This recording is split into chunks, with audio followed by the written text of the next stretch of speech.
All right, lead heads, we are back with another episode of the Talking Lead podcast.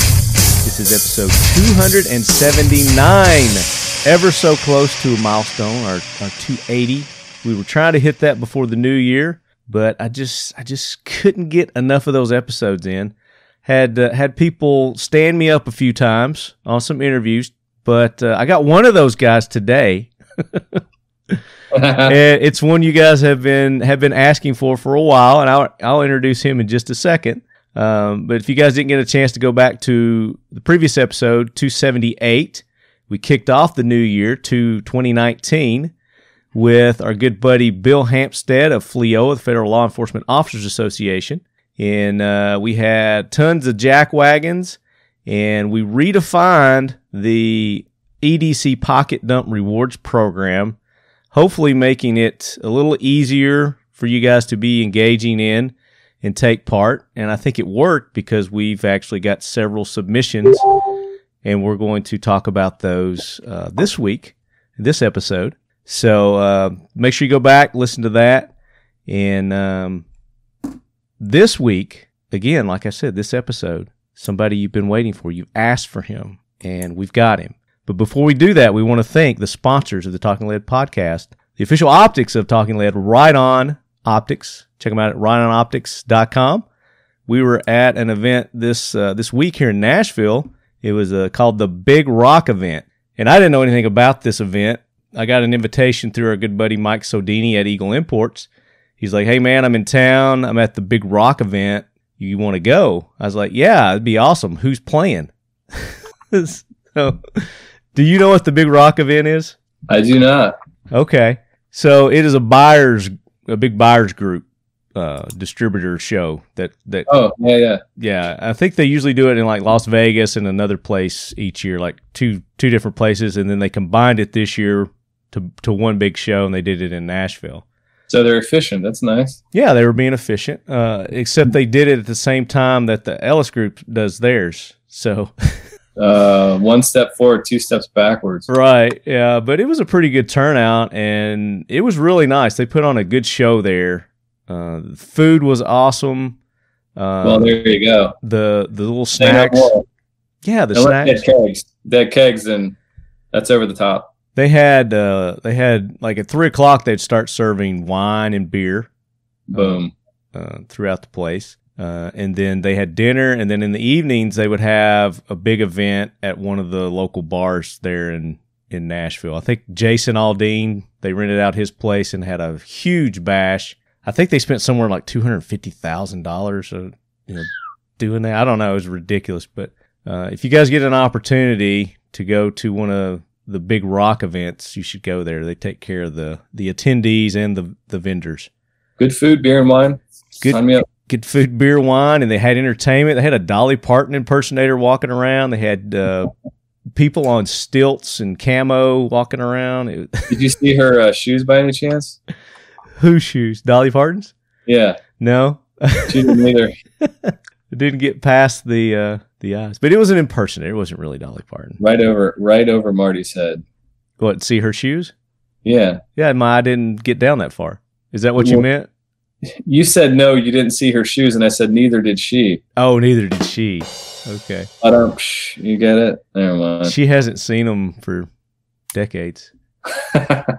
Dolly Parton. Ladies and gentlemen. She's like, what?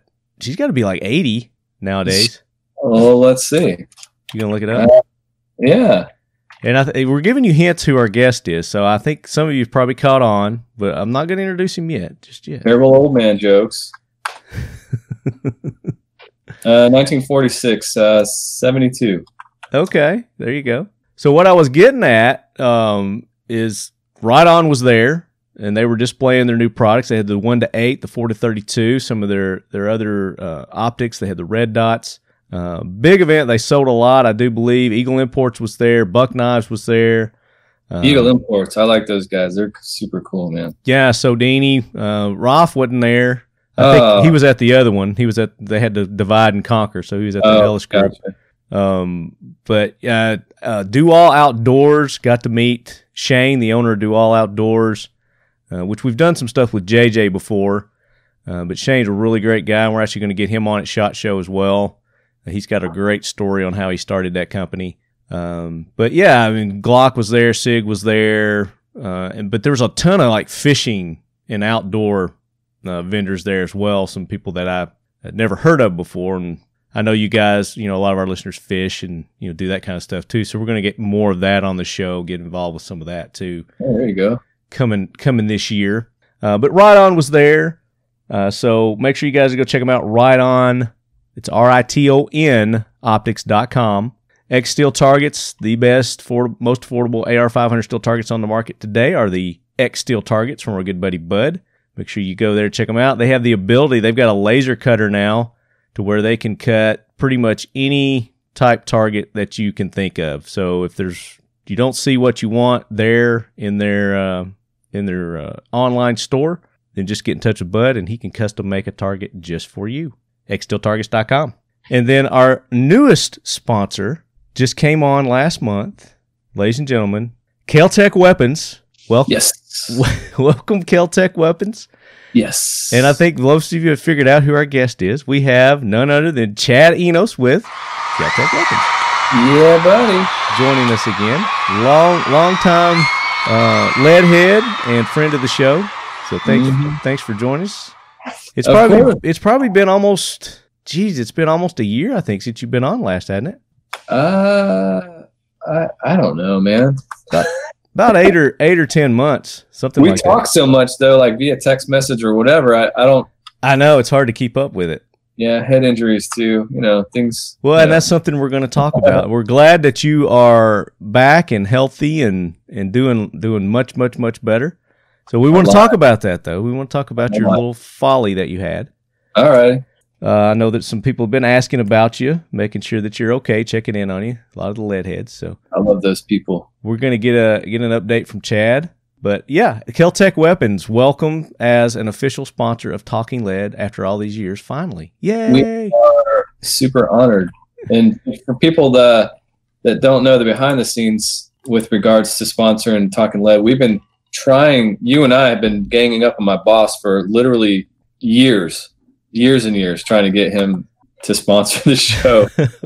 We'll do something in a little more official capacity, at least, because you guys have always been behind the show, and you've sponsored us at different events and shows, and for giveaways that we've done, and for our charitable events. And you guys have been awesome. I couldn't ask for any more. So this was just, for me, it was great to have you guys on because I believe in your products. I was using your products before I even started this podcast. We've talked about that in the past. It's just great to have you guys on board. It just makes sense, It does make sense. It's like, and I'm doing that motion where you put your fingers together, like wait, let me go to my screen here. There, I wasn't even looking at you. We just fits. That's the better fit. Yeah. So, yeah, it's going to be a good show. We've got Chad on. I don't know if Matt's still in the room or not. Matt's always shy. He is shy, but he had to step out for a meeting. Okay. Yeah, he went to speak to the big man. Let him know that we're doing stuff with Talking Lead. He's like, that money's paying off. Yeah. It's a good investment. It is. So Chad, we're going to take care of some jack wagons because I hear that jack wagon train rolling in. We got a lot. Give it to me, Gunny. Yeah. Hoorah, Semper Fi, do or die, hold 'em high at 8th and 9. It is time for the Talking Lead Jack Wagon of the Week, so brace yourself, baby. All right, the train has stationed, and I think let's start off with our guest, and let's get our first jack wagon for this episode. Chad, who you got? Trolls. Internet trolls. Specifically, what, Instagram? Instagram is Facebook. I don't want to say a problem. After our pre-show conversation, I no longer look at it as a problem, and I should probably have more fun with it. But Instagram and Facebook on our company page, and we discussed this before the show, but and you were telling me because it really frustrates me when guys get in there and they're just jabbing, and you just finally have to either ban them or respond. Yeah. I hate having to respond to those guys because it forces me, first of all, to stop the normal flow of my day. And I have to think of something clever. And thinking of something clever for me is not hard. It's not hard. No, it's a difficult thing to do. Shoot, you're one of the quickest wit people I know, dude. They waste my time. Well, that's true. And that's the only frustrating part. What they say, whatever. I mean, I can deal with people. It's not a big deal. But it's the fact that I got to get on there and actually do something about it is the frustrating part. But you did bring up an excellent point. You said, you know what, just let your fans and your friends and your customers deal with them. Yeah. And they do. And that's where it gets flipped around, and I start to kind of giggle because unless our customers start to get kind of out of control going the other way, you know, like language and, you know, picking internet fights or whatever. Yeah. And I'll just let it roll, and it's pretty funny to read through those comments, and it's really entertaining. You know, and you're, I mean, it's one of those things where you get on and somebody makes a comment and you know they're just doing it to be a douchebag, you know, just to get a rise out of you, you know, and just to fight that urge to respond. You know, it's tough, man. It's tough, but it is tough. And the fact that you guys do take the time to respond to those as well, I mean, it says a lot, because you're not going after them and saying, you know, you're a dumbass, you know, buzz off, anything. You're actually trying to answer their objections with an intelligible response. Yeah, and I want to be clear about this. A disgruntled customer is a totally different thing. Yes, that I deal with. Actually, I deal with that on a personal level. But when I'm talking about trolls, I'm talking about people that just specifically follow your social media so that they can jump in at certain points and take jabs at you. They don't own any of your products. You know, they never have owned any of your products. They just want to go on there and kind of make fun of people, or just and generally make fun of gun people. Yeah. So, but I want to read one here, and this is kind of the disgruntled but not disgruntled kind of thing. So this is from one of your Instagram posts. It says, Kel-Tec Weapons, my wife bought me the Sub 2000 for Christmas. I have the PMR 30 and the KSG shotgun. My KSG has an extraction issue. Live in Orlando, so I brought it in. The woman at the counter didn't ask me 1,000 questions to try to say I needed to fix it. She informed me it may take a few hours to solve the problem. She asked for my address, told me she would ship it back to my house for free. I was ready with an argument, had the receipt in my pocket, waiting for the fight. I mean, that's people's natural instinct, isn't it? It's just to have to you know, justify their issue or their problem, because and with some companies that's justifiable, because there are companies out there that once you sell them a gun, they don't care about you. They already got your money. We're absolutely the opposite of that. Right. And the place that people, the reason they really put firearms and that sort of attitude together is generally at gun shops. Mm-hmm. Gun shops in general, not all of them, of course, but gun shops in general are very, once they sell you a gun, they don't really care about that particular product. They just want to sell you another gun. Yeah. And not necessarily, it's not the firearms industry that has conditioned people for this kind of response. I think it's more other industries where, like the cell phone industry, your insurance, dealing with insurance companies, because you're always getting a no, you're always getting a rejection, and you have to go in 5, 6, 7 times sometimes before, you know, on an insurance claim or something like that, before you actually get some results. That's in their business model to do that, because they know that people will give up and stop, because they have, you know, insurance is you know, it's mandatory, it's required, you have to have it, and they know that. Mm-hmm. You know, they got you. It's a monopoly. It's like our healthcare industry. So, you know, it's not the gun industry that has conditioned people for this kind of response, to be ready for the fight, like this guy was saying. You know, it's quite the opposite, and I think that's the nature that you're finding in the gun industry of new. You know, as the gun industry has evolved over the years, they found that, you know, you're talking about those gun stores to where, you know, you got the gun snobs, you got the you know, people that are just like, oh, well, it's, you know, your problem, your fault, you got a bad gun, whatever.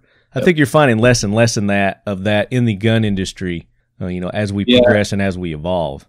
I don't want to say we're like spearheaded anything whatsoever when it comes to customer service. I mean, there's always been great customer service in the gun industry, but we did jump in pretty early on the YouTube thing. I went out and, you know, met with a lot of the big YouTubers kind of when they were first getting their start and first taking off. Oh yeah. Because I saw a great potential there, not just for us, but also for the YouTubers, because we make very unique firearms. And so those were kind of, it was a little bit of like I'll scratch your back, you scratch mine kind of thing. Mm-hmm. When your gun is automatic clickbait, that's a good thing for them, So, sure. Okay, so, Nothing Fancy is going to review pick a gun, the PMR 30, for instance. There had never been a 22 semi-auto Magnum built like this thing is that holds 30 rounds. So it was very intriguing to people. Mm-hmm. So it brought a lot of people to his YouTube channel. But for us, we got the PMR 30 out there to the masses because it's a huge following. Right. And the fact that he includes you in those videos, it adds a face to the company. That's exactly where I was going with this. And so I think, and it's not innovative by any means. I'm not tooting our own horn, but I feel like with my 10 years of experience being in the industry, I feel like we sort of kind of jumped on that early as far as making Kel-Tec, giving the customers some sort of interface with our company, giving them a faith. The fact that you guys jumped in on the new social media platform as early as you did, a lot of the other gun companies, and some of them still, won't what's the convert or yeah. They still don't see the new social media, such as podcasting, Instagram, Facebook. I think Instagram and Facebook, most of them have realized that, that definitely they got to do all that. But, the new wave, like the podcasting, the new forms of media that are out there, the blogging and all that's where it's at. That's where the younger generation finds their sources, And it's where our generation and even older are going to get information because it's so readily available and there's tons of it. Mm-hmm. You don't have to search too hard to find out what you want to know. And that's the beauty of the social media. But like we always say on this show, don't just take one source's as your know-all be-all. Check several different sources and make a good educated absolutely decision on your gun buy or whatever information it is, whether it's politics or whatever it may be. Don't just take one source. Take several and then form your own opinion. Critical thinking is where it's at. Absolutely. But this guy goes on to say, I will be a customer for life based off that one experience. I felt like I was dealing with a family-owned business. Love or hate the guns, walk into Kel-Tec, and there is a 0% chance you won't appreciate the customer service. And that can be said, you don't have to go to their store to do this. You can just call them on the phone, and you're going to get this type of customer service. So, it's any business is your customer service is going to make or break you. Sure. Message me on Facebook. Message me on Instagram's a little tough because the emails are just it's impossible to get to all of them. But you can always email the company as well. And I even have thrown my personal work email out to people that are having real issues within the community and even just our the random customer. So we try to do everything we can to cover all the bases as far as getting a hold of us and getting stuff squared away, answering questions. So if you've had a bad experience with one of Kel-Tec's weapons and you went to the gun store and you got treated unfairly, contact Kel-Tec Weapons directly. In fact, we would prefer that if you just skip the gun shop entirely. There you go. Right to us, and we'll get you taken care of. But in some gun, like you said, the majority of the gun stores out there nowadays, like Royal Range USA here in Nashville, Tennessee, you couldn't ask for a nicer group of people, and they will take care of you there as well. So. Yes, absolutely. Exactly. Especially if you have a good rapport with your local gun shop, definitely continue to support those local businesses. A lot of those are family-owned businesses and stuff, and so. Definitely go through them, but like you said, if you're having issues and they're a faceless gun shop, just deal directly with us and we'll take care of it. And also, if you have something, a great experience that you want to share with us, we're all about it. So hit me up on the social media and stuff. Let me know that you went out to the range and you had a great time with a PMR 30 or any of our products, and we'd be glad to share that with our other customers. So speaking of, I've got Ooh, yeah. I've got one that I've done a little customization to here. I've got the brace on it, so that's legal nowadays.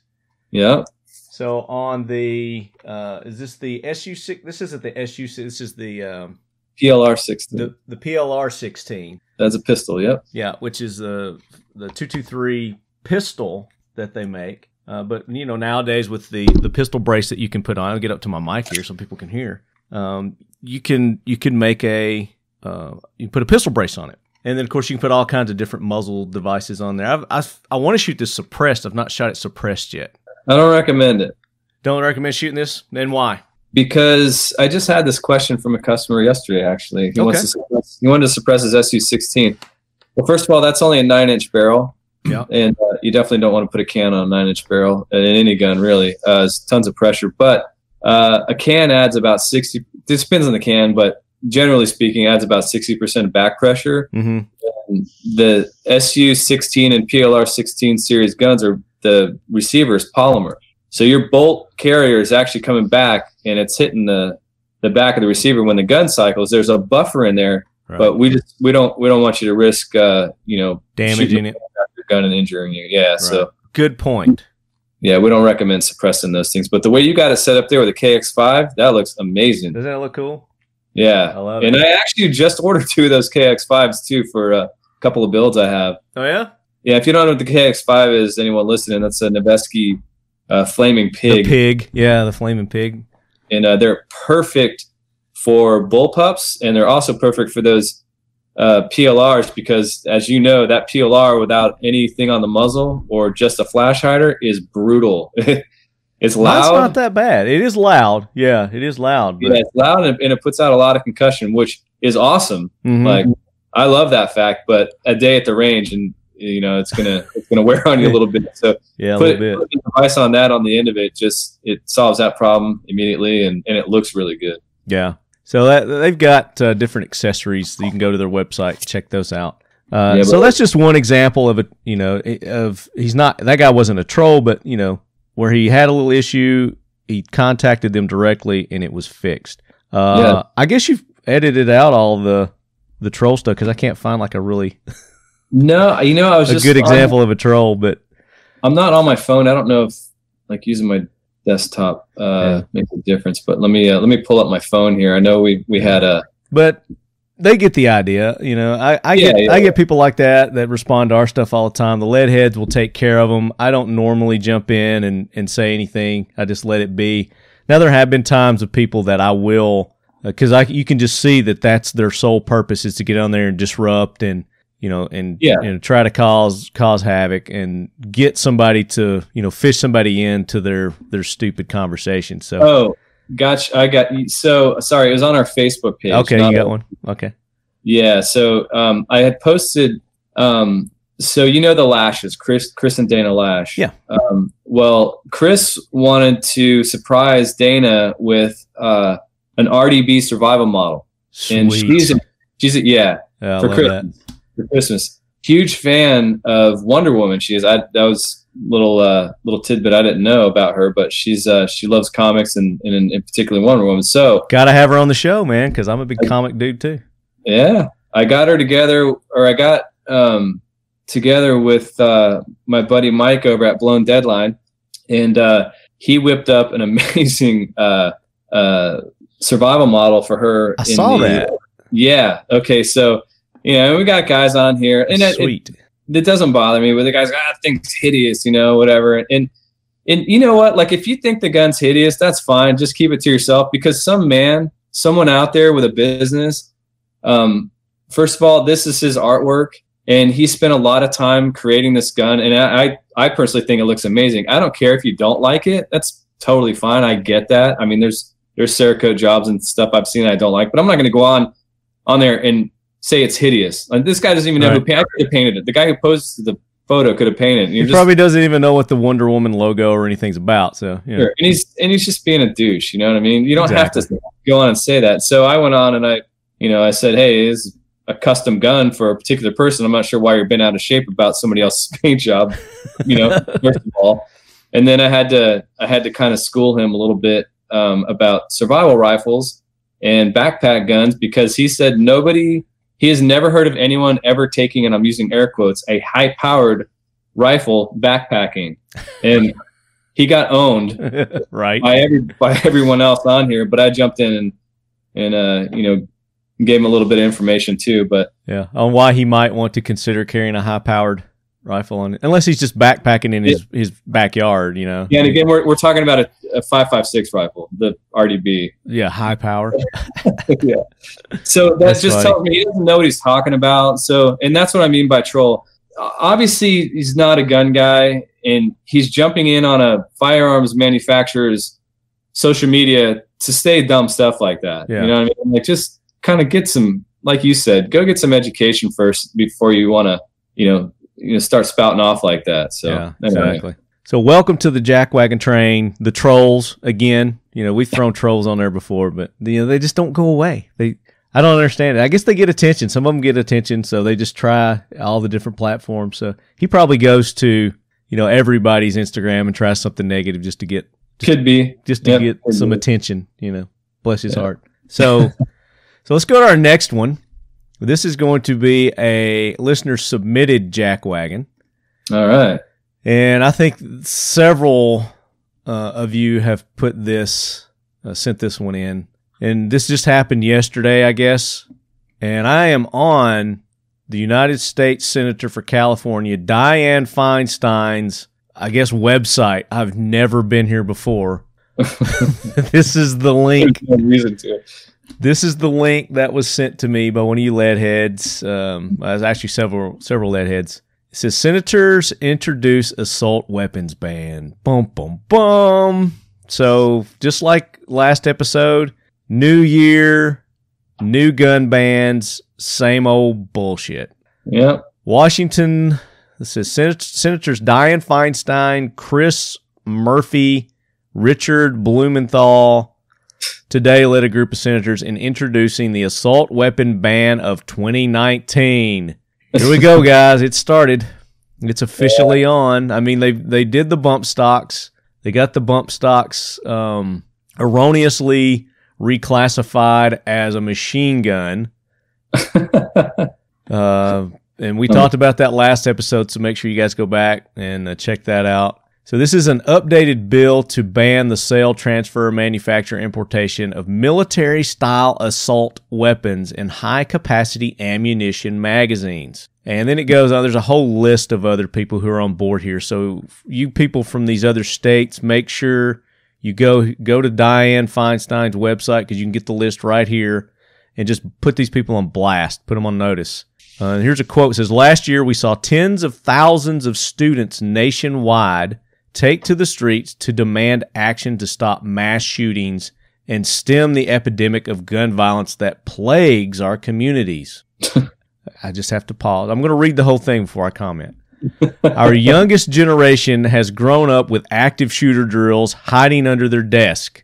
And now they're saying enough is enough, Senator Dianne Feinstein says. Americans across the nation are asking Congress to reinstate the federal ban on military-style assault weapons and high-capacity magazines. If we're going to put a stop to mass shootings to protect our children, we need to get these weapons of war off our streets. It's like they're just laying around, on the streets everywhere. No, same tired argument we've been having for 10 years. Yeah, it is. It's the same old, like I said, it's the same old bullshit. Well, longer than 10 years, but our generation of whatever. Yeah. Anyway, I mean, it spanned from our parents when they were younger too.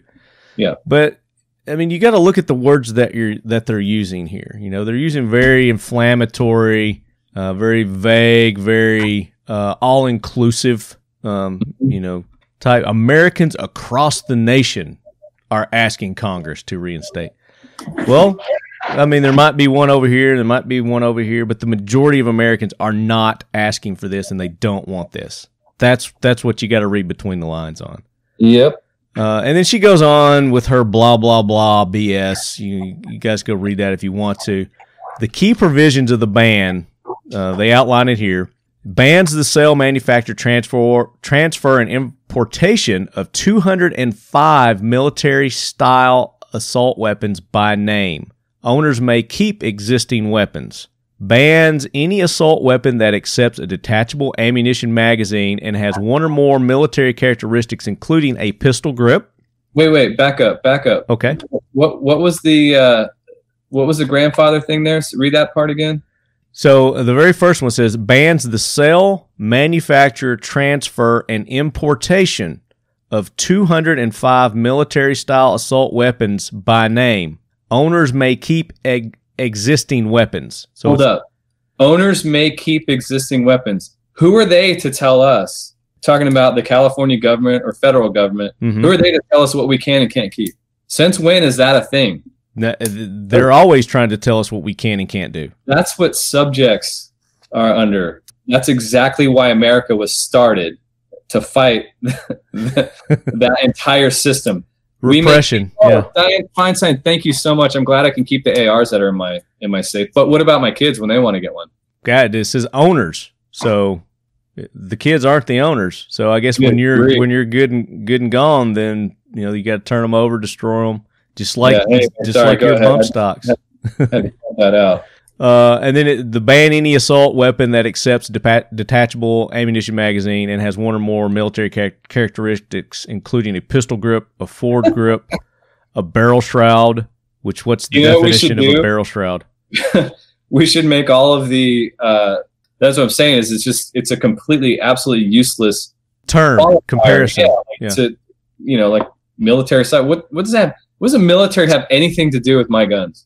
And the style of the weapons that they use, what do they have anything to do with the guns that I have or use? Like, the only thing they have to compare it to is the military, or why don't they say law enforcement style weapons? Right. Or, freaking Russian combat dude weapons. Or what? I mean, it's so arbitrary.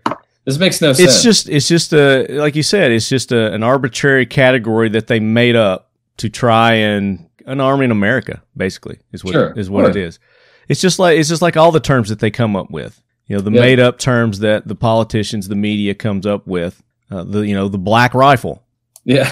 I mean, what's that?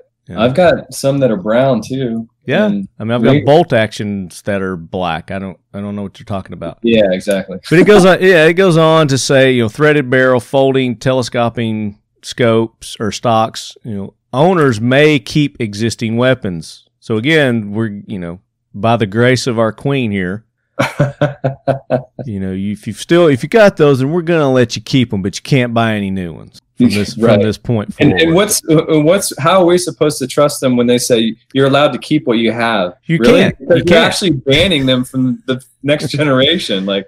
From every generation that comes after. Yeah. It's just absolute idiocy. We're preaching to the choir, but you guys need to go and you need to read this. You need to see what they're proposing again, and make sure that this does not happen with every ounce of your existing being. Yes, as much as we laugh at Dianne Feinstein and Chuck Schumer, it's a real threat. All the rest of them, it is a legitimate threat. You're absolutely right.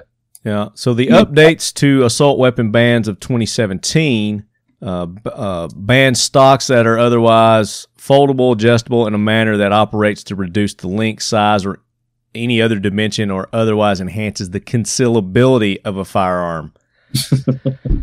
Again, the whole thing with the SBRs is ridiculous because you've got handguns that are much more concealable than an AR-15 with a short stock on it or a short barrel. I mean, and I love that. I believe it's Connecticut. The law is that you have to have a 20-inch barrel if you have an AR-15.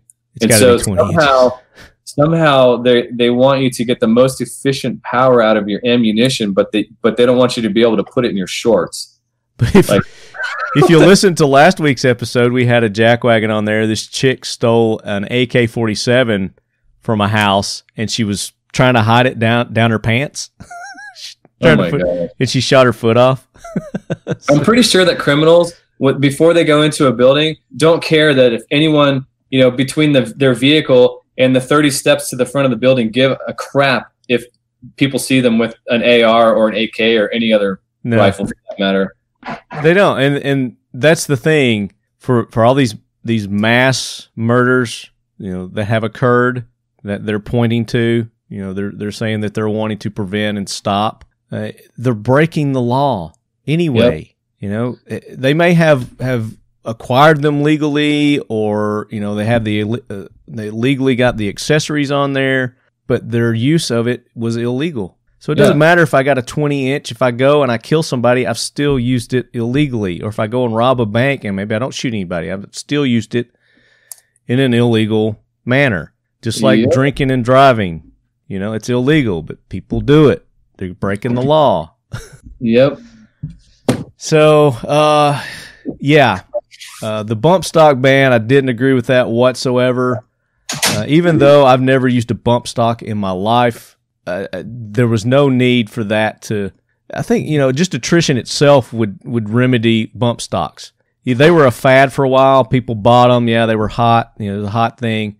But it eventually died down, and it was going to go away. Mm-hmm. Anyway, I'm going to. But going to the bump stock just for a second, I know you did your last episode was. I don't want to bore everybody to death, but I mean. I don't think anybody did a better video than Tim from Military Arms Channel to explain to everyone that bump firing has nothing to do with the stock. It's a technique. You can't ban the technique. Yeah. So banning the bump stock was it was all optics and just a complete waste of time. And also, I'd like to mention that the company that made that was out of Texas, American-made company, and so 300 to 400 employees just got laid off. They got shut down.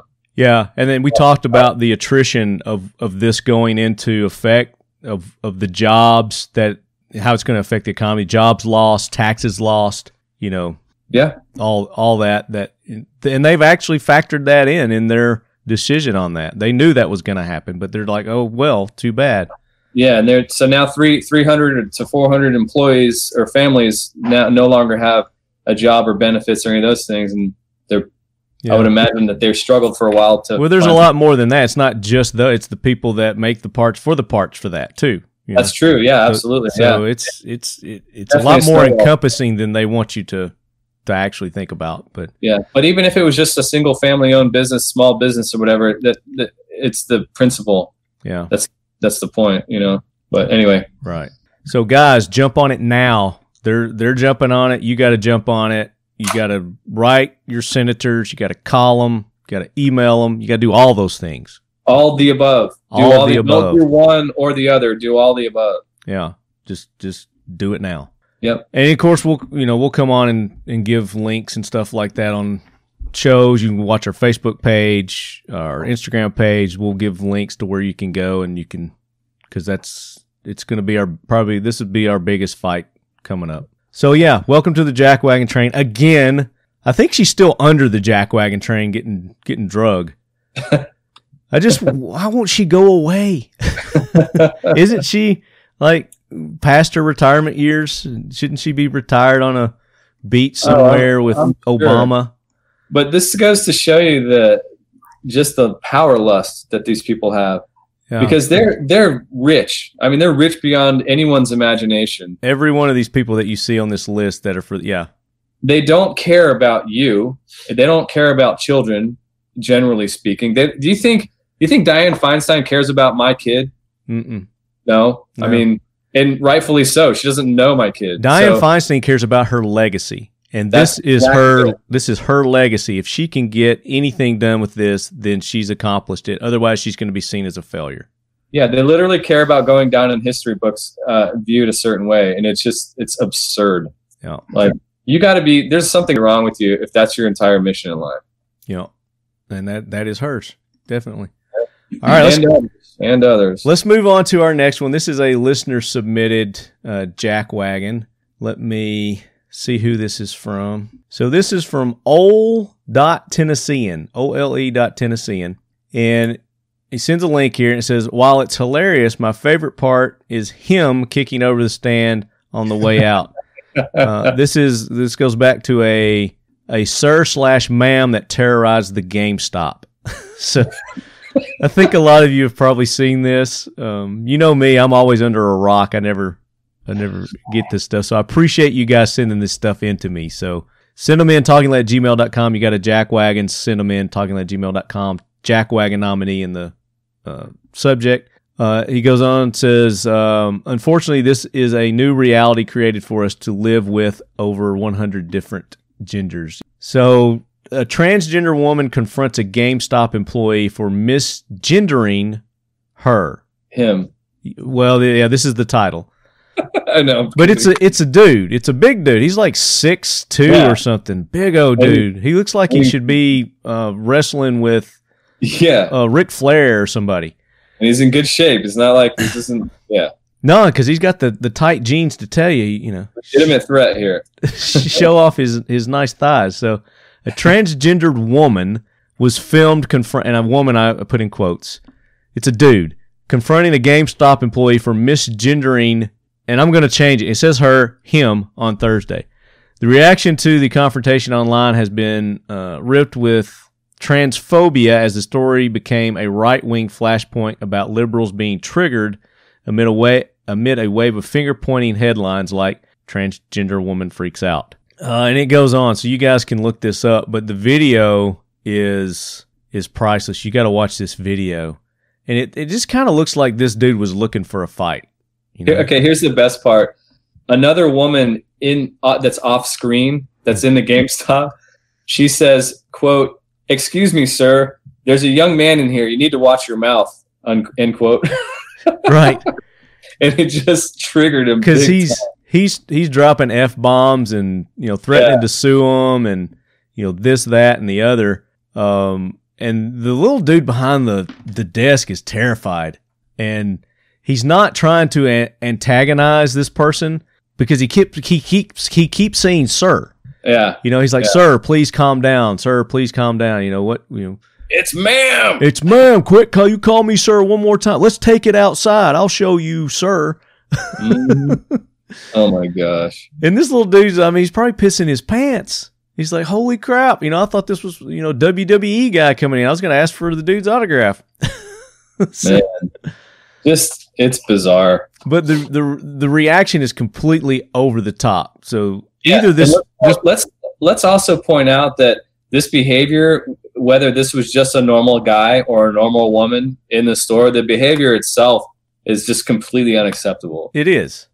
In the mentality behind it, like, you have to really be completely freaked out and out of your mind to do something like this. Well, you've got to have some issues. There's some underlying issues here. Yes. I don't know what the problem is, but either this person, this was their goal, was to go in and, get some attention, some notoriety by doing this, or, there's an underlying issue with this, maybe drugs. I don't know what it is. I'll put it to you this way. This is one of those scenarios. If I'm in GameStop, I'm positioning myself somewhere in that store to keep an eye on him, her, and calling 911, and I've got my hand on my pistol already. Well, somebody should have called the police to begin with, because the violent behavior, he was knocking stuff over, kicking stuff, threatening, and he's a big dude too.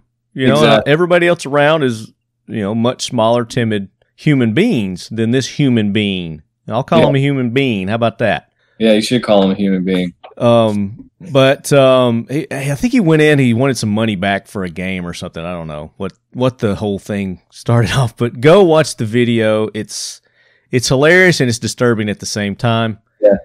There's another video circulating. I think everyone's probably seen it by now. The guy that walks into, it looks like a health food store. I don't know.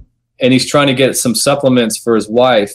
And he's got a Trump hat on, okay, a Trump shirt on, or "Make America Great Again" hat. In the guy behind the counter, clearly snowflake liberal. Flipped his freaking lid, dude. It is great. Like, he is literally mentally insane. The employee, the employee, and he subsequently got fired for that, from what I've read. But I hope so. He is just.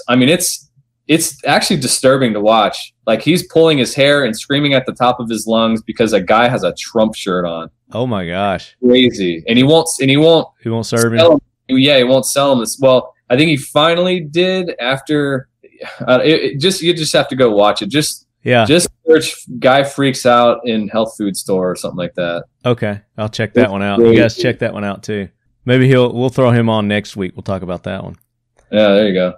But Old Tennessean goes on to say, he says, also wanted to recommend a new series after the AK Corner, which if you guys have been living under a rock, we started a new series called the Talking Lead AK Corner, presented by Pioneer Arms Corps. 12-part series learning anything, everything about AKs. Make sure you check it out each month. Yeah. He says, Mauser, lots to cover there. The Mauser brothers' history and start of the company, the early rifles leading up to the G98, all the different versions spun off. Springfield, Persians, etc. The pistols, designers like Joseph Nicky, and a line of pistols, including creating the CZ pistols. So he goes on, but yeah, that's a good suggestion on what we do. But I've got an idea of maybe what our next one may be, and it could involve Chad and the Keltec group. We'll see. What? We're going to talk about it off air. In the Bullpup corner. Oh, shut up. You're giving it away. What? I just guessed. Oh, I mean, it's pretty obvious what. I mean, what are you guys known for? You're known for your bullpups, yeah. So, and other things. Other things, but yeah. So thank you, Old Tennessean, for sending that one in. Long Jackwagon, I mean, these are good topics, so you guys keep sending them in. TalkingLeadGmail.com, Jackwagon Train, Jackwagon Nominee. Something like that. There's a couple we didn't even get to, so. Well, I'm going to do one more. Good stuff. Let's do one more. Which one do you think we should do?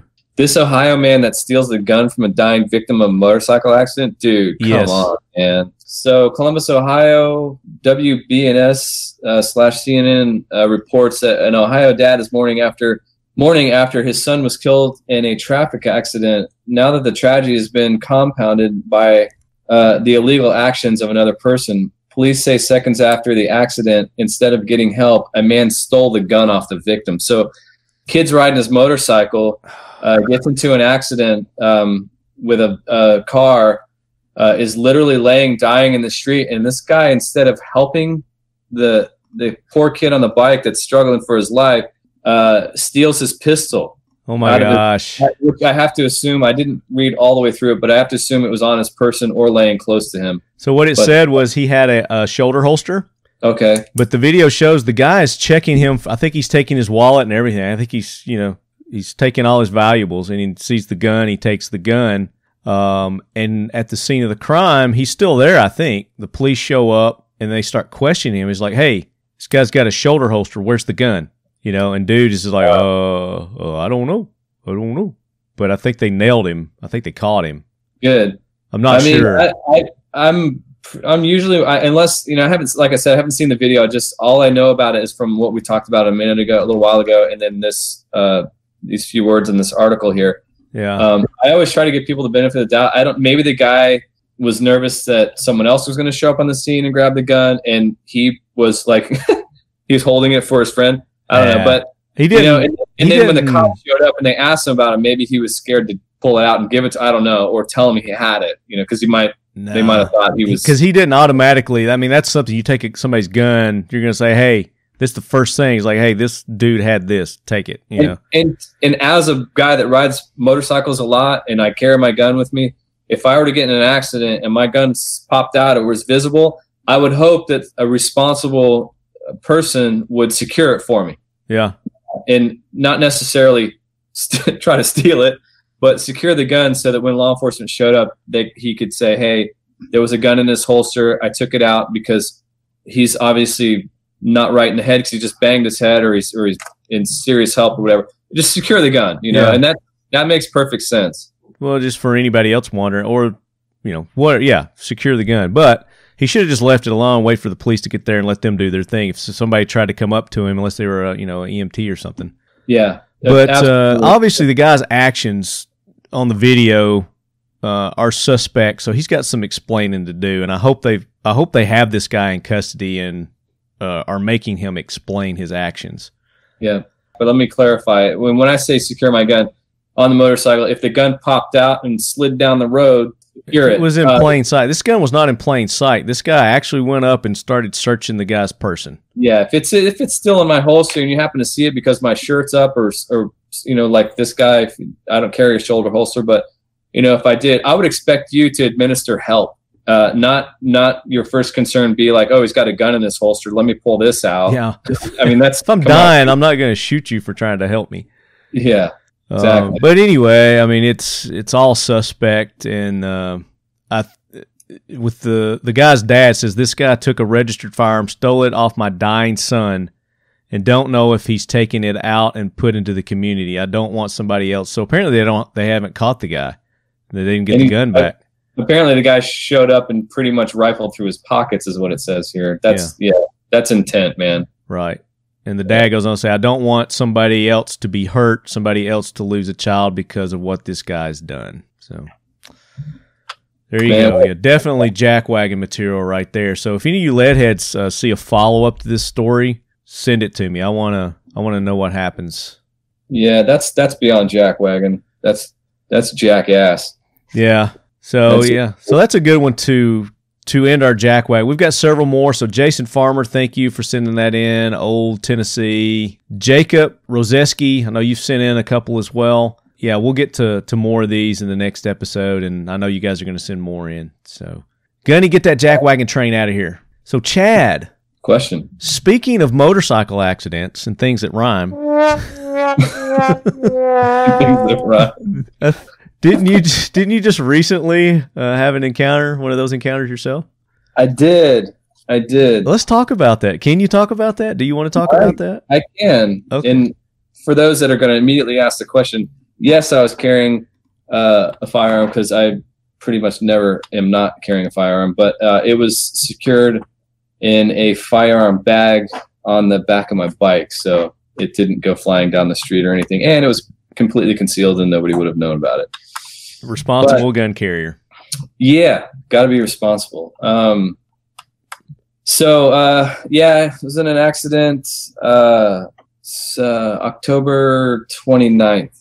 I got T-boned by a woman making an illegal left turn and sent me flying in the air. I'll tell you what I remember about the accident and then I'll fill you in on what people told me happened. Okay. So I was behind a guy in a truck on a 2-lane road, double yellow line, and he locked up his brakes. I mean, just locked him up. And I wasn't following close, but obviously a little too close to stop. Bikes don't stop like cars do. For those of you out there that aren't familiar with motorcycles, they don't stop. I don't care how good your brakes are. Especially when you slam your brakes on, yeah. Yeah, and I mean, I've got a 4-piston Brembo in the front and 2-piston in the rear, and the bike wasn't going to stop. There's no way. But my options were to my right, a chain link fence and a power pole, or to my left, an open oncoming lane. So I chose the path of least resistance because I didn't want to eat this guy's bumper. It's like, Chad, do you want what's behind door number 1 or door number 2? Yeah.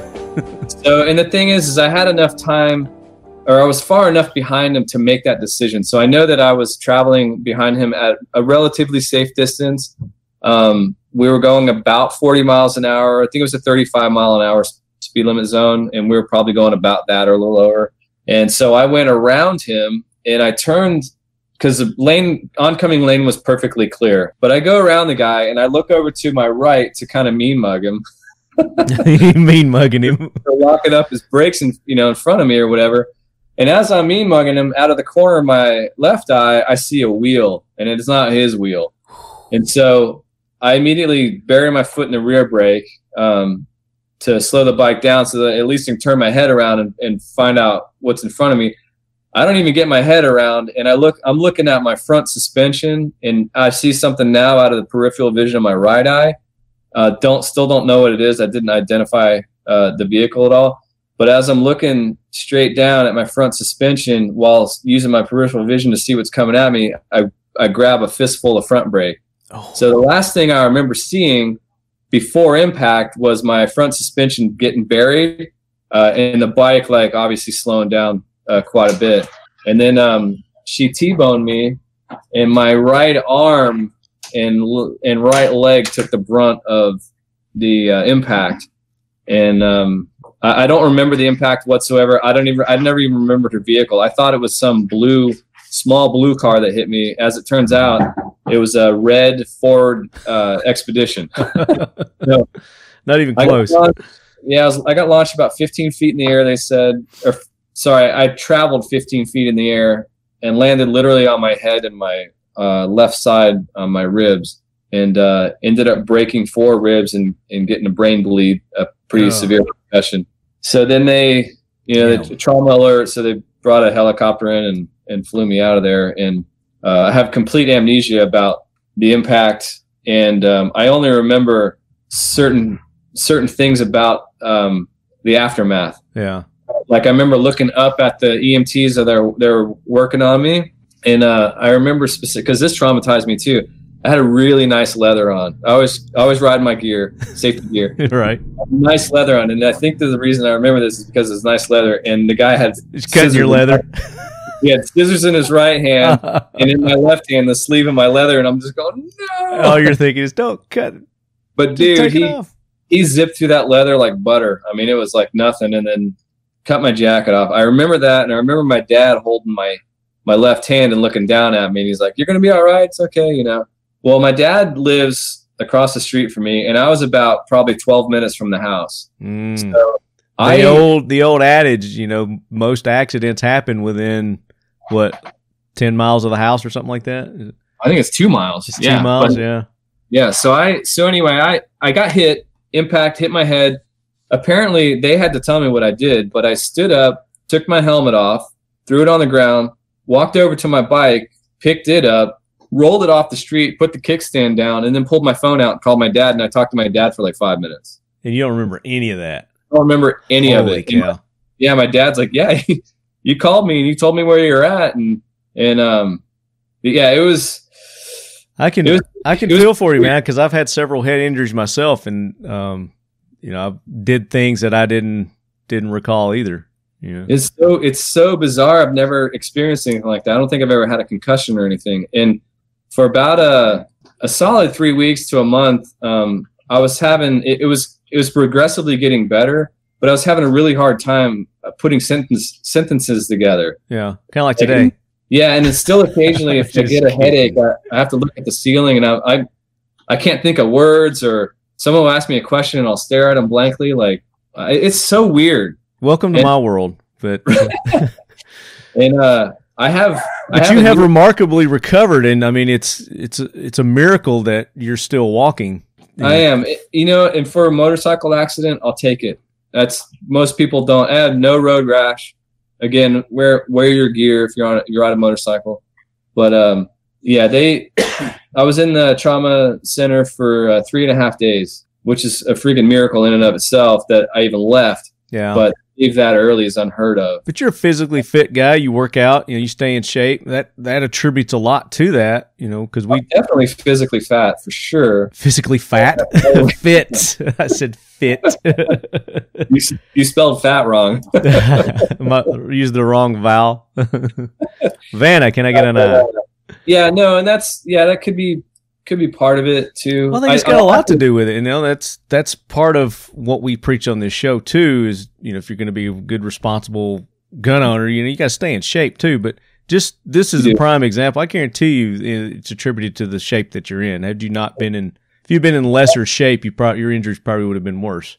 And I heard that from several staff at the hospital, even as well. But so it is female staff, I assume. Yeah. What's that? I said, yeah. So when I was telling you, I only remembered certain things. Here's this make your listeners laugh. So I remember going to the ambulance, blacked out again. Then I remember them loading, because the ambulance took me about 2 miles to get on a helicopter. So then they loaded me in the chopper. I remember getting in the chopper and asking the chopper medics if I could get a window seat. So clearly, I still have my wits about me.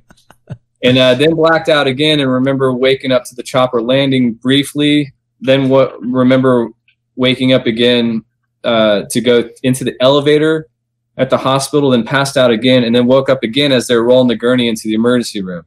Well, going into the ER, I looked up, and there was a very attractive doctor standing above me, and 3 very attractive nurses standing around me, and they were cutting my pants off. Now, was this a hallucination, or did that actually happen? No, it actually happened. So you verified that? Okay. So they cut, because they have to cut you and then roll you to check your back, spine, head, and stuff. So they cut my pants and underwear off, and I immediately grabbed my junk, and I was like, hospital shrinkage. Down as I could. And the trooper that was at the accident scene, she was there as well. And I just remember everybody throwing their head back, just dying laughing. And worried about your junk. Yeah. And, it's good to know that even after head trauma, I still have some sort of sense of humor. It's just those natural reflexes kicking in, Yeah. But we're glad you're on the road to recovery. Like I said, you're still a little bit foggy on a few things, but your ribs, how your ribs doing, man? They told me about 6 months to a year. Some of the ribs, I think 2 of them will probably be right at the 6-month mark before they stop hurting. Yeah. And then 2 of them were pretty badly broken. And they say probably those ribs might take about a year or so before I can swing a golf club, a baseball bat. And ribs, they can't do anything for ribs, can they? They got to try to.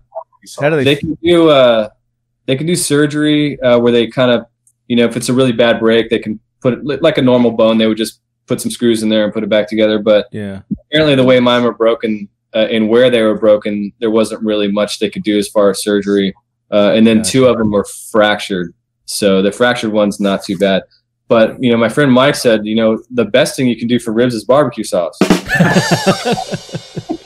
Yeah. Later, bros. It's perfect hill. I like that. So your arm, you had a little arm injury as well? Yeah, I was going to say, when you're talking about being fit or whatever, my arm swelled up, no joke, I probably had about a 22-inch arm. Pythons? Nice. 22-inch bicep and tricep. And from my wrist to my shoulder, it was as black as my talking lead coffee cup here. It was pretty nasty. And that took 6 weeks before the bruising started to fade. Yeah. But it was amazing. Again, another miracle. Even in the ER, my wrist, fingers, elbow, shoulder, no injury to bones whatsoever. It was only bruising. I mean, I could even twist and do this without any pain. See, I can't do that now with no injury. Mine hurts like a mofo. But no leg injuries? Do you think? Because you said you got hit with the leg too. Yeah, OLD syndrome. I from my knee to my ankle, same thing. Very bad bruising on my on the outside of my calf muscle down to my ankle, and again, nothing broken. Very no fortunate. walking issues. Yeah, so it was. Have you shot since then? I know you have. I've seen some videos. How's that affect you? Yeah, just in the last probably 3 weeks, I've been it's been comfortable enough to shoulder a rifle for not really an extended period of time, but like just range session. But learning to shoot offhand? What's that? You learning to shoot offhand? No. I mean, I used to practice that anyway, but I haven't even tried that. But it's just the holding my arm out was painful, but it's fine now. From the ribs holding it out? Yeah. Yeah, it's weird how all this is all connected, man, because it's all connected. You heard the song before. Yeah, like you would think you're using most of your shoulder, but really it engages your core, and anytime these muscles pull, it creates pain in your ribs. Right. So when do you think you'll be back in action? Full action? I'm going to go I put up a post about it. My sponsor, Warren Scope Mount, sent me some new mounts, and it kind of stoked the fire a little bit. Warren Scope Mount's good friend of the show, Leilani over there. Yeah, Leilani, she's awesome. The whole Warren family is amazing. But they sent me a new scope mount because I had the old logo on mine, so they sent me a new one. And when I got that in, I opened up the box. I'm like, I just, for whatever reason, just seeing that kind of got me super stoked about 3-gun again, because I kind of got. It was a trigger, wasn't it? It triggered it in your head, like Warren's. Yeah. And it was 3-gun. The good kind of triggered, yeah. But I got inspired to get back on my 3-gun game, and so this year I'm gonna do a ton of training and try to push myself like never before, because I always loved 3-gun and I always liked shooting the matches, but I really never liked practicing. Yeah, it's kind of key. Yeah, and I've got a lot of friends that are posting videos all the time of their 3-gun training, and I'm like, that's why those guys are so good. And I've always been a mediocre 3-gunner, so I'm gonna start pushing myself, push my limits, and good, man. That's one of my goals this year too. I got the old eyeballs worked on, so I can see now. I'm still blind, but I'm gonna go into it blind and just kind of. Yeah, I got the Cadillac out of my eye, so I can see now. So that's one of my goals. I want to. My goal is after SHOT Show, then I'm going to start engaging with doing some competition shooting at our local range here, and then expand it from there. Good. And the other thing I really want to focus on is personal defense training. Right on. I've always done that. I haven't necessarily done a ton of 3-gun training on my own or forced myself to do that, but I always have forced myself to do some sort of concealed carry training, and I really want to hit that really hard too, with different scenarios, include my vehicle, things like that. Yeah, well, we've got some good things coming up with Talking Lead in those realms where we're working. I can't make the announcements yet, but we're working with I say 1 or 2 well-known trainers and putting together some leadhead listener classes around the country.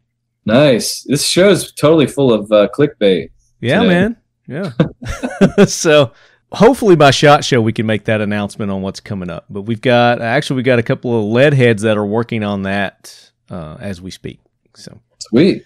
Come soon to come. So bad motorcycle accident, but you're very fortunate and you're back in action. You're not letting it keep a good man down. You're still riding too, aren't you? You didn't scare you away from bikes at all. Heck yeah, I'm still riding. Yeah. What about to build a new chopper. So what kind of damage did it do to your bike? Oh, it bent the shifter shaft, and I got a slight dent in my my oil tank. That was it? Oh, sorry. It dinged up the handlebars a little bit too, but which is fine because I wanted to put the original bars back on it anyway. Right. So yeah, but it's once I get the shifter shaft put back in, get it straight again. I got to heat it up and bend it back. I've been so busy. I haven't had a chance to do it yet. Gotcha. Yeah, put some oil in it and run it. So I made a post the other day, asked lead heads to send in questions to ask you. And that was one. They wanted to know how you were doing. That was from Tandem Dooley. I appreciate all those people that have been asking me how. I've been getting text message and emails like crazy, and I love you guys. And they love the Chad too. And he's got a 2-part question. Let's see. After the wreck, is he going to be on the 3-gun circuit this year? So we answered that. Yes. Second, tell me why I need an RFB instead of a 16-inch AR-10 in 308. You know anything about bullpups? You get a much bigger gun in a smaller package. Yeah, it's a lot easier maneuverable in tighter spaces. Here's my answer to that. I know he wasn't asking me. There should be no instead of. There should be no. My initial answer would be why not both. Thank you. Yes, there you go. That's where I was going with this. So take instead out of your question and just get both. Absolutely, and but get the RFB first. Yeah, the RFB is amazing. I've shot that thing. I love it. And it's got a lot of advantages, especially if I don't know if he's left-handed or not, but that will be the deal breaker there for sure because the RFB ejects forward and it's completely ambi. Yeah. So and it's just cool. You take it to the range and people immediately want to know what it is. Yeah, and what are you going to be using it for? So, I mean, there's a lot of other factors that we could ask you, what are you going to be using? If you have to have one or the other, be more specific on your needs, what that is. But, it's cooler looking. You've got the full ambi. You can have all the attachments. You can definitely more balanced than an AR-10. And don't get me wrong, I've got AR-10s and I love them. But the RFB is much more balanced. If you intend to go out to the range or go out to the desert, or I don't know where he's located, and you want to shoot all day, an RFB is going to be less fatiguing for you. So that's one plus there. Yeah. And the same could be said for the RDB also. Yes. The 5.56 platform that you guys have. Love that one too. Especially the survival model thing only weighs like 5.5 pounds or something crazy. Yeah. And then he goes on. He's got it's a 3-part question. It says, and 3, what is the voodoo rumor I hear about a 30-round 22 LR pistol, and can I get one threaded? He You don't know nothing about that? I mean, that's been out for a minute, right? The PMR? No. Okay. Fill me in. All right. Well, he may be talking about the PMR. That's actually, you might be right, but I doubt it. PMR 30 is 30. For those that don't know, it's a 30 round, 22 mag semi-auto pistol, and you can get a threaded barrel for that off our website. Okay, cool. And then what's the voodoo rumor he's talking about? I don't. The voodoo rumor is probably, and didn't quite read that, either that or the article didn't get it right, but it's a 33 round 22 long rifle competition bullseye pistol that's based off of the PMR 30 frame. So, which you get a longer barrel, and you get 33 rounds of 22 long rifle, and it's called the CP33. Okay. Yeah, because the PMR is 22 mag. It's not 22 long rifle. Right. Hey, Matt, can you hand me that CP33? Oh, you got one? Of course I got one. Are they out? Are they available? They are not yet available. We're going to, it's a SHOT Show announcement, but we are there in production. Yeah. Okay. Cool. Yeah, so for our listeners that have been with Kel-Tec for a long time, I want to give you a bit of good news. I don't know if I told you this last time we talked, but we are no longer announcing firearms at SHOT Show or anywhere else for that matter that are not already in production and ready to ship. Nice. Thank you for doing that. If you see a firearm at SHOT Show, we're already ready. We're shipping them. I think that's a catching trend because I've heard several companies that are following suit with that. Yeah. Yeah. I mean, there's benefits to kind of doing it both ways, really. Yeah. You gotta, if you're going to announce something and not build it, you need to build it shortly after that, because if you're trying to build hype or whatever, which, by the way, for the record, we have never done that. We just like showing off stuff that we. Right. And I've heard that companies will do that. You know, they'll announce, 5 or 6 different new things, and then they'll see which one they get the most buzz about, and that's the one they'll build. That's true. Yep. That looks like something out of that. What was that movie? Logan's Run? Not Logan's Run. It had Tom Selleck in it. I don't know. It looks like a gun out of that. That's cool looking. It's also threaded half 28. Half 28. It was 22 LR. It's not 22 Magnum. It's 22 LR. And it's got adjustable competition fiber optic sights. Oh, you guys, if you could see this, have you guys posted any pictures of it yet anywhere? It'll come with clear 33 round mags. There's we haven't. There's articles in shooting industry. They did like a leak on. Was that an approved leak or? Well, you know what? Yeah, it was approved, but actually, I don't think it was necessarily a leak. I think they intended to release it, but they were getting, and rightfully so, they're advertising for SHOT Show, and so their whole article was around, and there was a whole bunch of guns in there, not just ours, of guns like sneak peeks of guns that you're going to see at SHOT Show. Mm-hmm. So it was pretty cool. But yeah, there's a sneak peek of that. So can I get a picture of that to post with this show? Of course. Okay, so there you go, Leadhead. So go to the show notes, go to our website, TalkingLead.com, and you'll be able to see a picture of this. And I'll probably post it, if it's okay, I'll post it on social media too. Sure, and we've got another shotgun we're going to show at SHOT Show. And when you come out you're going to media day, right? Yeah. You'll be shooting both of these. Yeah, I will, definitely. So they're going to be out there ready to shoot. Yeah, so the other gun that we have is that we're introducing is the KS7. Do you have it? I do. Can I see it? Hey, Matt, can you hand me that? I'm tethered here. Sorry. The KS7. Yeah, so the KS7 is 12-gauge shotgun. It's a single tube KSG, for your listeners to imagine that. So the KSG is Kel-Tec's Bullpup it's a double tube shotgun that they have. Yeah, single barrel, 2 tubes, but this is a single tube. Single tube, single barrel. It comes lighter weight. It's going to come out. Yeah, it's very lightweight, and it's going to come out of the box with this carry handle on it, and then you can see it's got a fiber optic bead. Oh yeah, nice. So it's got a top carry handle that goes over the barrel area. Yeah, very nice. And the sights in handle. We've gotten mixed reviews on the handle at first glance. People hate it, people love it, but you can just it's easy to take off. You can take it off, and you can put a pick rail on top. Okay. So if you put a red dot sight, all that kind of stuff. So we'll have pick rail available, and we're also going to have it's a quick change for the barrel and the tube. So you can actually extend the tube and your barrel. Oh, or nice. one or the other, or however you want to do it. Yeah. So that's the unique thing about the KS7. So what's the length of it right there on the 26.1? It's the same length as the KSG. Okay. Yeah, but it's way lighter because you're missing a single tube and you're missing a whole bunch of parts. The selectors, yeah, it makes it way lighter. Yeah, and it's the bull. Just think of it as the Bullpup competition to say a Mossberg 500. Okay. Or Remington 870 or any the tactical versions of those guns. Anything with an 18.5-inch barrel. But ours is out. It's threaded. Yeah, it's a slim down KSG. Yeah, it looks nice. It is. I like it. Yeah, what's the weight?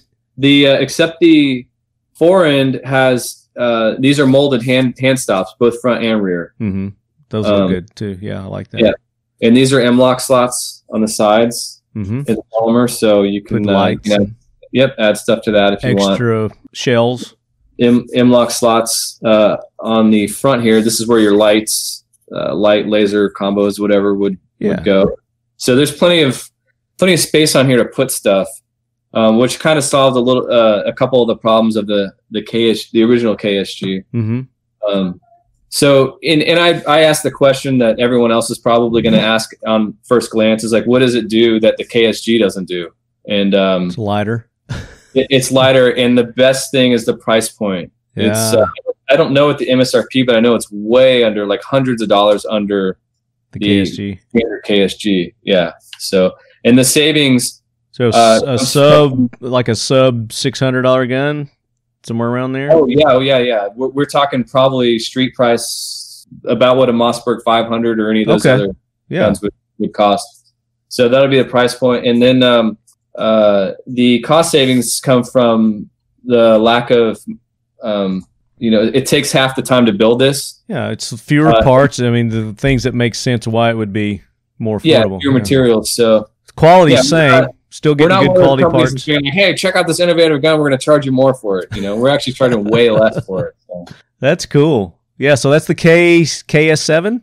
KS7. It holds out of the box. It'll hold 7 shells in the tube and 1 in the chamber. So okay, and then the 22 LR pistol's called the CP33. CP33. Yeah, CP. Charlie Papa. CP stands for competition pistol. 33 rounds. Gotcha. Yeah. So I was looking for that movie, Runaway. Did you see the movie Runaway with Tom Selleck? I don't recall that one. It had Gene Simmons in it, and they had the little 6-legged robots that would go around and inject acid in people. Dude. So Google. No, I don't want your listeners to Google this because it doesn't look anything like the gun, but I can see where you. Yeah, I mean, like the one Heather Locklear's holding. Not really Heather Locklear. There's a movie. Maybe it wasn't this movie. There's a movie that looks similar. I was thinking Logan's Run, but maybe that's not it. Look up Logan's Run and see if it. Logan's Run pistol? All right. Yeah. Maybe it's more similar to that one. No. I'm just completely off today. So I'm off my movies. No, I think you're right. The Logan's Run one does look a lot like. A little similar?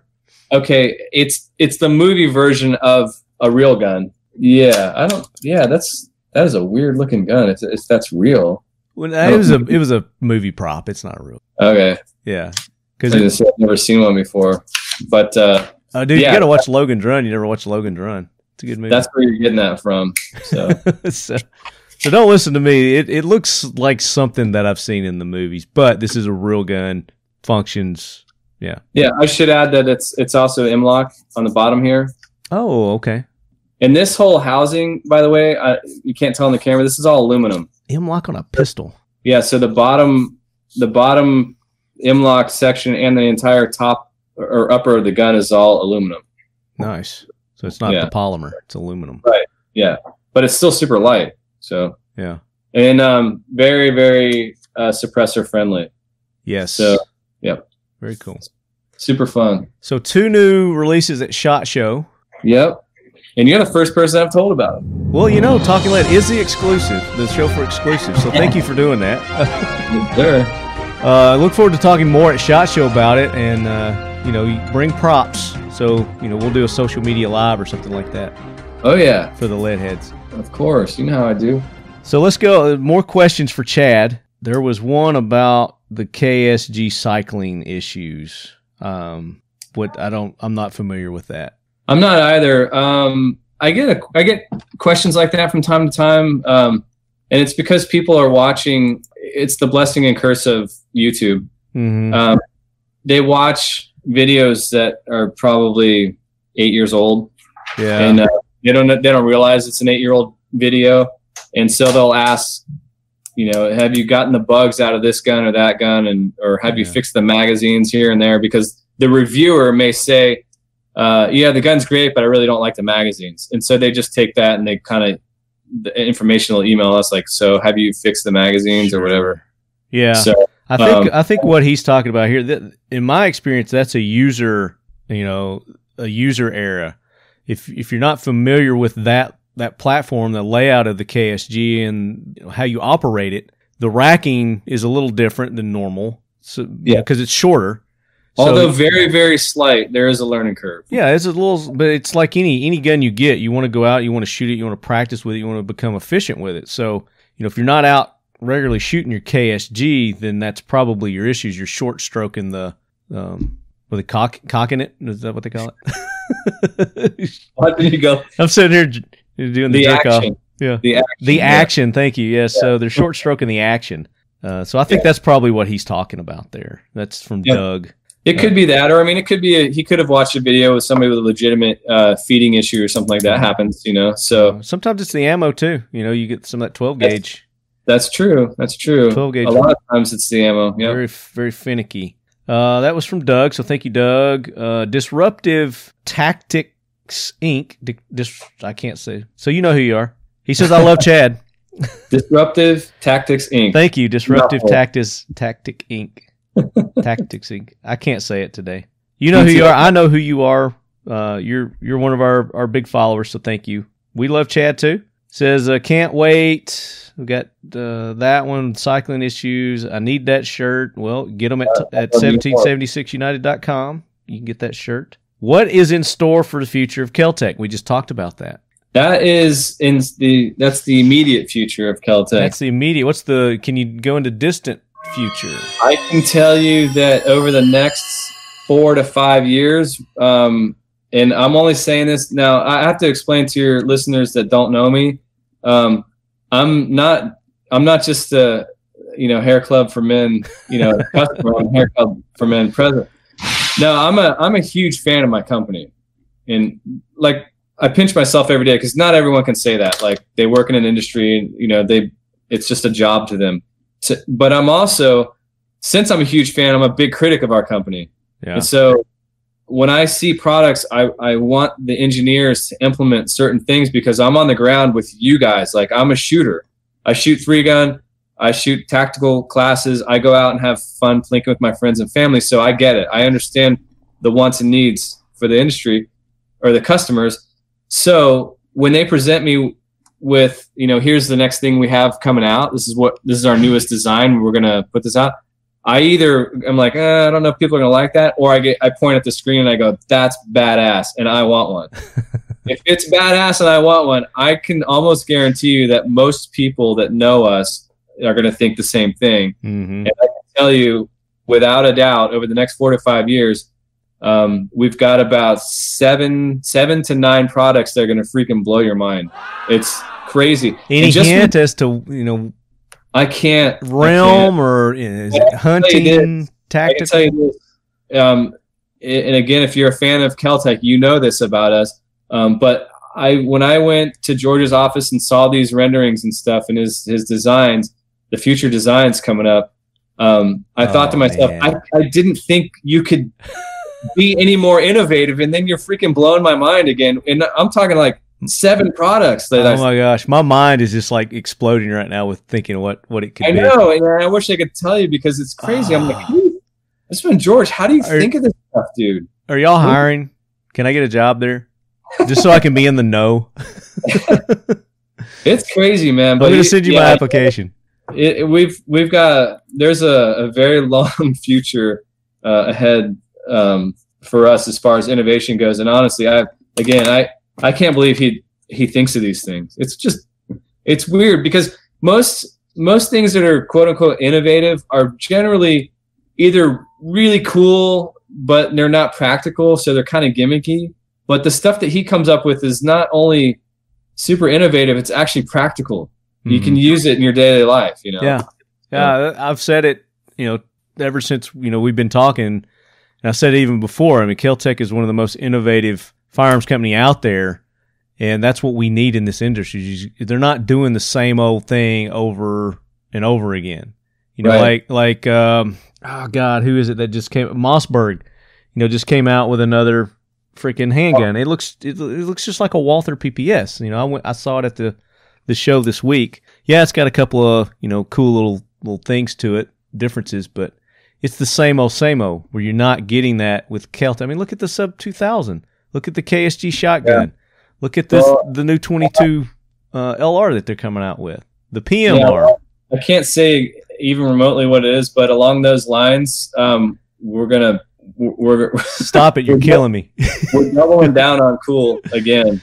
Oh my gosh, this is awesome. And, I actually just found out. I heard about the idea a while ago, but I just found out yesterday that this is a product that is I think there's 4 phases of R&D, and we're in the 4th phase of R&D. It's happening. In other words, wow.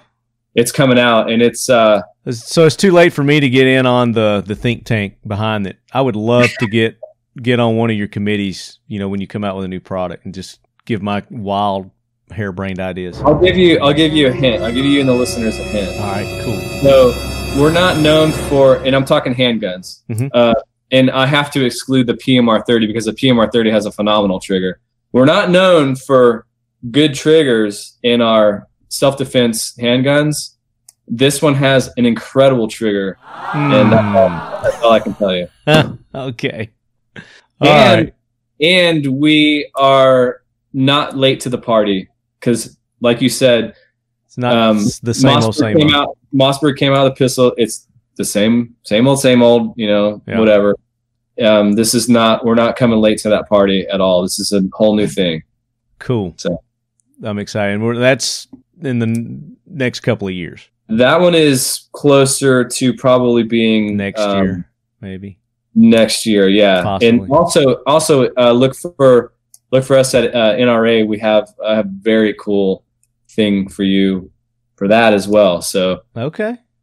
So something else later this year. Yeah, immediate future is four brand new products from us. Okay. But let me say before we leave this topic, let me say that the other 2 products that I've talked about, well, not talked about, but have told you about, are not different variants of existing firearms. They're completely new platforms. Nice. Yeah, completely new platforms. Yeah. Sweet. Looking forward to that. So yeah, I mean that you just made SHOT Show even better, with those 2 products, and then I'm sure you can probably tell a little bit more as we get closer to SHOT Show about some of these other ones, and then of course NRA you'll release a little bit more. So. Yep, coming up on NRA is another one I'm really, really excited about, and I'm not generally excited about these things, but this one is awesome. Well, we're your official sponsor, Talking Lead now, so you got to let me in on this stuff. I'll behind the curtains. I can keep a secret. I can keep my mouth closed. I know you can. Let's go to the next one. We're going to hit Facebook now. Those were from Instagram, so thank you guys for sending those. The SU-16. Tyler Spence wants you to talk more about the SU-16. I'd like to hear a little more on that one. What else is there to say about the SU-16? It's a sweet platform. My friend called it, and this is the best description, and I've stolen it from him. In countless interviews. He called it featherweight firepower, and that's the perfect way to define the SU-16 series of guns. Yeah. Chambered in 5.56, they weigh 5 pounds, and they're folding. So you can get the Charlie model, which has actually an underfolder stock, and you can still fire the gun in that position. Mm-hmm.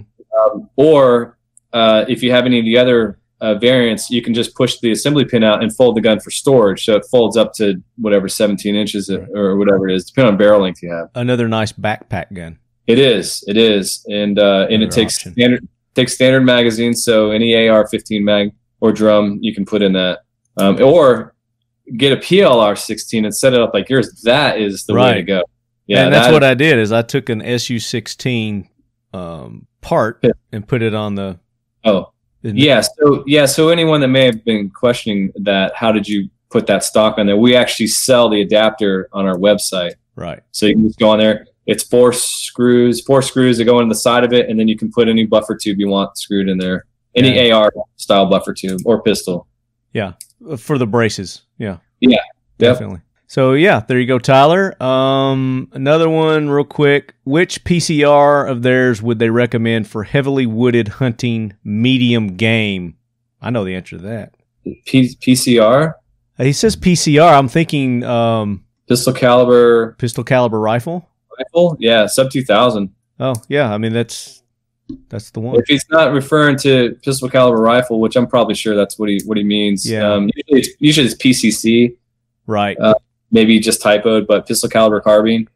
Yeah, sub 2000. We have we're located in Florida. I don't know where he's at, but our guys here, they slay pigs with those things left and right. Looks like he's in Texas. This is Nuffy Wrangle. Even better. Yeah. Yeah. But the survival, your RDB survival is. Yeah, if he's talking about rifle caliber, definitely the survival rifle or just the standard RDB, because that's a dual purpose gun, obviously. Well, they're both dual purpose, but with the standard RDB, you get a tactical rifle as opposed to like a backpacking type rifle. Right. Now, that brings a question to my mind. I know that you had talked about coming out with a tactical version of that RDB. Is that still in the works, or?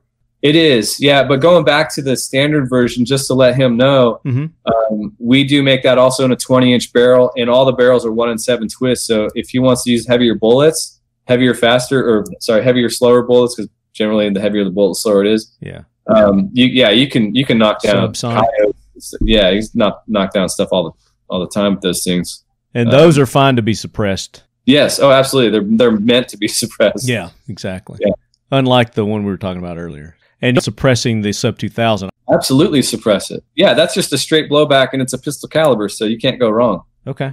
Absolutely, and especially shooting. I've done mine several times. I've not had any issues with it, but dude, I shoot those Freedom Munitions 65 grain Hush, the subsonic stuff. Yeah. And there may be others out there. I just happen to use that. Even without a suppressor on it, I can't claim, that it's hearing safe, but it's really quiet, even just without.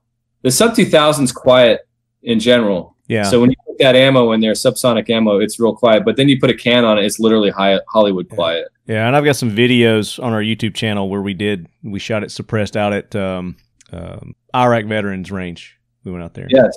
Yeah, so go and watch those. Yeah, we got some videos for that. Quiet. Will a sub 2000 be coming out in 22 LR? Not that I know of. Okay. Not that I know of. And then somebody said, Bill asked Waylon, why would you want 22? Just curious. Well, I can see that because... Just for cheaper ammo, love my 9mm. Yeah. Well, no, just a backpack, like a backpack style small game plinking gun that you can throw in your backpack.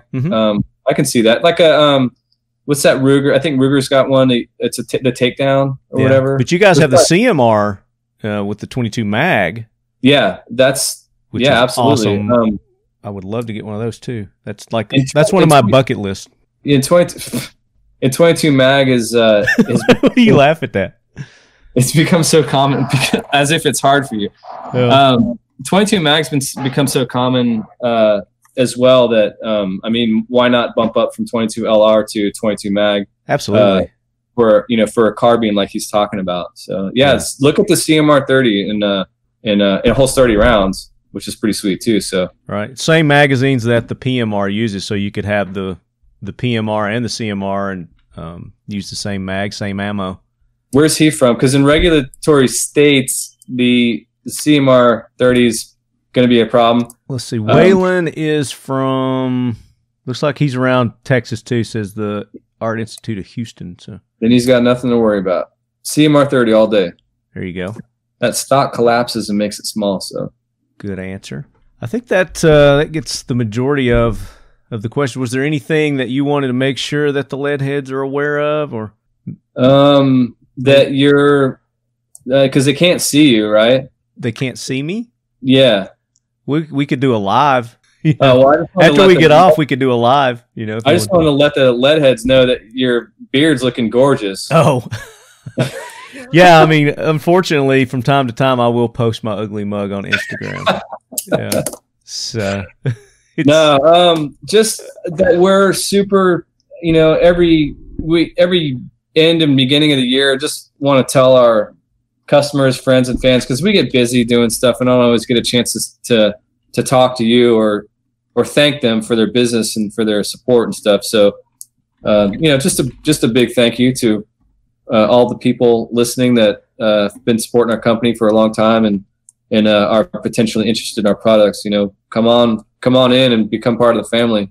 Well, I know that they were super excited when I made the announcement that you guys came on board as an official sponsor, and I think a lot of them reached out to you and showed their appreciation for that. So yeah, we definitely appreciate you guys. We'd be involved. Yeah, absolutely. So I've got one last jackwagon here before we wrap it up, Chad. Okay. And this was on that thread of questions that we had for you. Apparently, Urban Dictionary, leadhead, that's what we call our listeners. They have a definition for leadhead.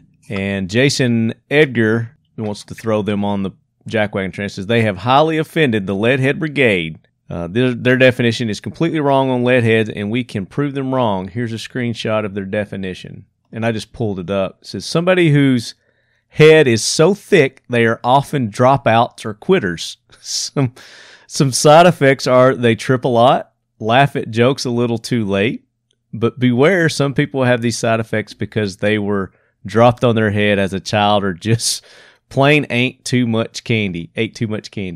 I don't see a problem with any of that. I say that's me to a T right there, dude. We're not offended. Not at all. Bring it on. But I guess you can go and submit your definitions on this website. So go and tell them what you think the definition of a leadhead is. Yeah, flood them. Let's flood them. But I'm surprised my picture's not right there next to that.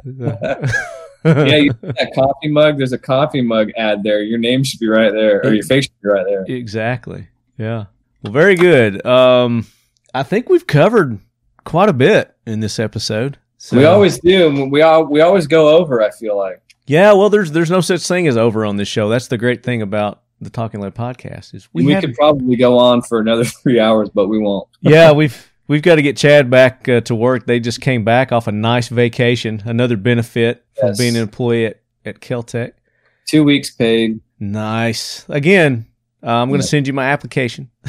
Okay. So be looking for that on Job Hunter or wherever you guys go to. So, Chad, thank you so much for taking the time to be on. I know it's been really, really busy this time of year for you guys, and with all the new stuff that you've got coming out and SHOT Show coming up. Yeah. Oh my gosh. It's all exciting. We are super excited about everything we got going on. So you heard the news, SHOT Show. We're going to get with Chad and the gang, Matt. Hopefully George will be there. He'll be there. He's always there.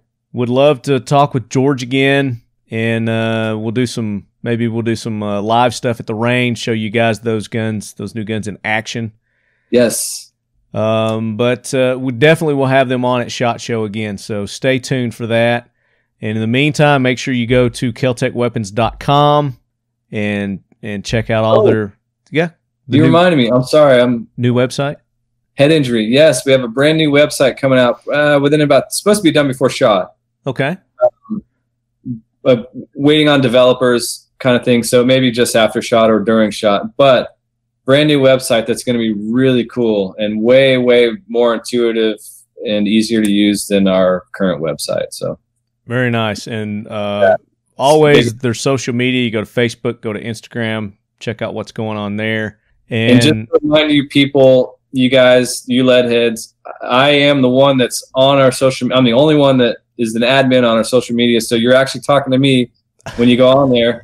So come on, bust my balls. Let's have fun. Make some comments. Post some photos if you got some Kel-Tecs. Let's see it.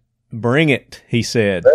Yes, let's have some fun. So speaking of fun, Chad, before we go, we have a new rewards program that we're doing here on the Talking Lead podcast. It's called the EDC Pocket Dump Rewards Program. Sweet. And we started it in December. And as you guys heard last episode, I got onto you a little bit. We haven't had any participation, but you guys have answered the call to action. And we've got several submissions for that this week. That is with Talking Lead, Streamlight, Buck Knives, and FLEOA. We're giving away a knife, a nice Buck Knives knife, one of their new Blue Line pocket knives. Streamlight, it's their ProTac HL series flashlights, like 1,000 lumens.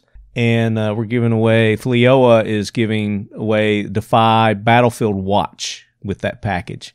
So sweet. Now what do they have to do? So around $300 worth of stuff, and it's easy, Chad. All they got to do is visit their local law enforcement, fire department, or EMS station or department, if they allow it. Go in and thank them for their service. Show them how much you appreciate them. Let them know that all this stuff that they're hearing in the media is inaccurate, that the public is behind them, the community is behind them and supports them. Take a selfie with a uniformed member and post it on Instagram or Facebook, and you got to tag Talking Lead, Streamlight, Buck Knives, FLEOA, Bill H is how you tag FLEOA. It's FLEOA, Bill, BILLH is how you're going to tag that. But then you also do the hashtags. So hashtag Talking Lead, hashtag Streamlight, Buck Knives, FLEOA, Bill, and then hashtag EDCPD. So, it's that easy. That's what you guys got to do. We've made it as easy as possible. So I also said instead of the station, because I know a couple of you have tried and they were like, no, we really don't want you to do that. Take pictures, whatever, at our station. Find them out in public. So if they're out at lunch or, as long as they're not on scene working, don't disrupt them while they're working. And they're cool with it. Take a picture of them out in public and, do all the hashtags, thank them for their service and you appreciate them. So that's all you got to do. We've got some submissions here. I've got Austin Whalen. We've got Ed Burton. We've got Doug Cross. We've got Wesley Abshire.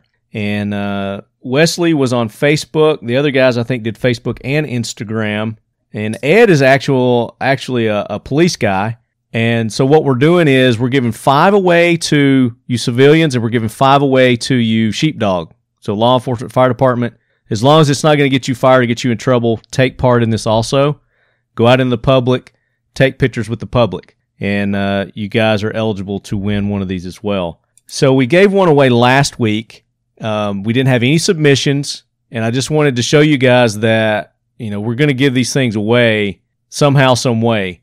But this is the way that you actually earn it. We gave it away to Uncle Pat, which Uncle Pat is a World War II veteran. Nice. And he was a listener submitted recipient for one of our Battlefield watches a while back. And Jeremy at Defy actually upgraded that Battlefield watch to one of his classic field watches that went out to Uncle Pat. So nice. We sent Uncle Pat one of these packages also on behalf of the Leadhead Brigade and you listeners. So we're counting him as the LE Sheepdog winner for the second half of this week's gift. And the civilian this week, we're going to give it to Austin Whalen, because Austin took a picture with police department and fire department. He did too. Yeah. So Austin, congratulations. Almost a grand prize winner. Right? So Austin, he doubled down, ensured his place in the contest. Ed was out in at a gun range. I think they were doing a fundraiser or something like that. So he was out with the public doing some pictures. Ed's won a lot of stuff anyway. So Ed, I know you're not heartbroken over us not choosing you over our World War II veteran. So there's always next time. So like I said, we've got 10 of these to give away. We've given away 2. So that leaves 8 more that we're going to be giving away. You guys keep sending those pictures in. Make sure you're tagging it correctly. I noticed a couple of you you weren't tagging it and hashtagging it correctly. That just makes it easier for me to find Yeah, take that extra second and reread what you're writing, so you got it in there right. Right, exactly. But you people that didn't win this week, you're still in it for the future giveaways. If you want to do more, you can do more. There's nothing wrong with that. It's just going to help increase your noticeability from us. You know what I'm saying? Mm-hmm. But yes, and then Chad and I have talked, and I think we have gone into talking behind closed doors. Talking behind closed doors, and we're going to put together something else for you leadheads in the near future. So yeah, stay tuned for that. It's going to be badass, definitely. Mm-hmm. So, Chad, that does it for another episode of the Talking Lead podcast. Thank you so much for taking the time. And I'm crying that I'm sad that it's ending, but well, we got more. There's always good to be here. There's more to come. SHOT Show, we're definitely going to have you guys on at SHOT Show, so there's more to come from Kel-Tec. Make sure you go and support all those that support the Talking Lead podcast. Right On Optics, the official optics of Talking Lead. RightOnOptics.com. X-Steel Targets.